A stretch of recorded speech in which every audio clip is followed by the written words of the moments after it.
Welcome, everyone. We are still in Women's History Month, and we're talking with women who have received a sense of call and acted on that call during their time of involvement in Women of the ELCA. Today, we have Rhonda Templing joining us. Rhonda has held nearly every position available in Central States. She has been a board member, a vice president, a president, and the treasurer. And today she's serving the churchwide organization as a member of the leadership team for the $1 million campaign for Katie's Fund. Rhonda, welcome. Thank you. Glad to be here. Yeah, we're glad to have you too. And so I think we have some questions ready to spark our conversation with Rhonda. Yes, thank you. Hi, Rhonda. Hello. What about your experience in being part of Women of the LCA nurtured your sense of call? It gave me confidence that I probably didn't have a lot of when I first got involved with Women of the LCA. I won't say how long ago, but it was at the beginning. And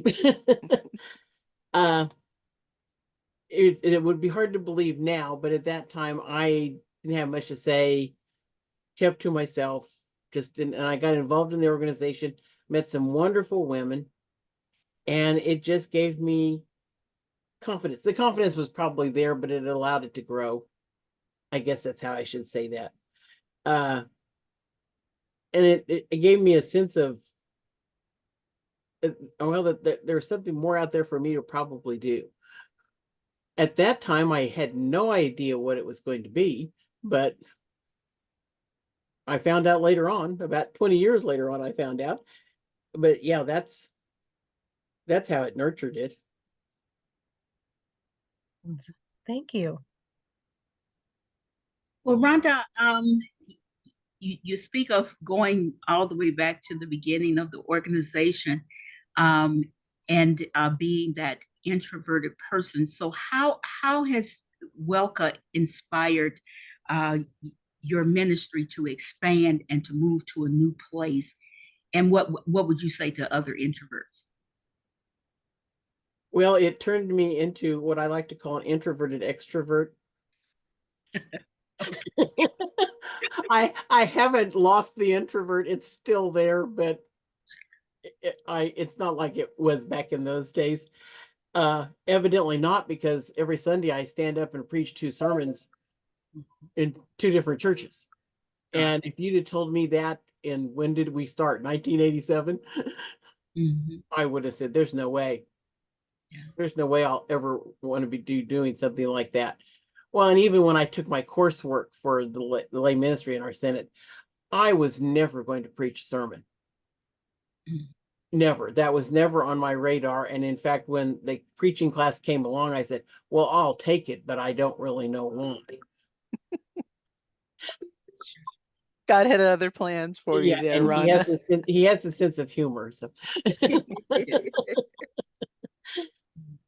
it's and it's not that I'm still not nervous when I stand up there on Sunday mornings. I am. I think in a way you should be.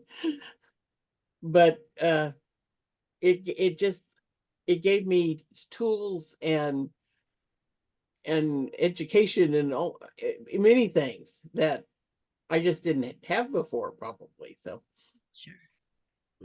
Could you describe what it is you actually are doing now as a lay minister in your synod? What I actually do, I started out doing supply and preaching like that.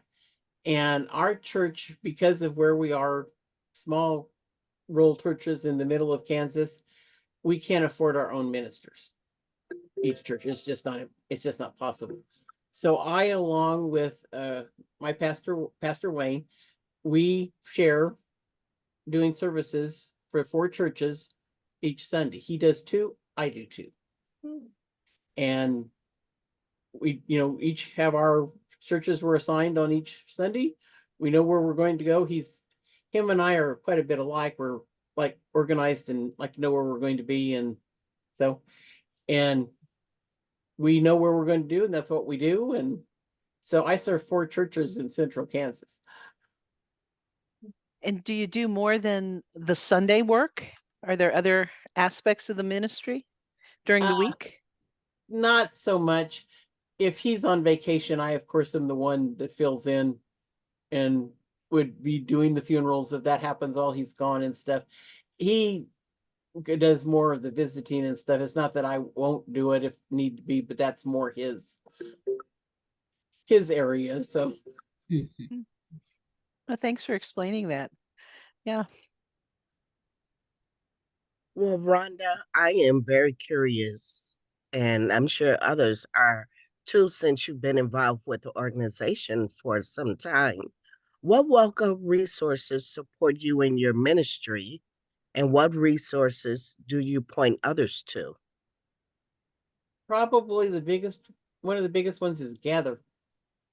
In fact, I was just talking to a friend this morning that always wonderful Bible studies and Together, always have been. But the one the past few months has really made us think, you know, about things that we never even dawned on us, and so that we've been especially interested in this last one. And it's kind of my area. Anything that the women put out about stewardship, I'm kind of like a stewardship nerd, I guess, if there is such a thing.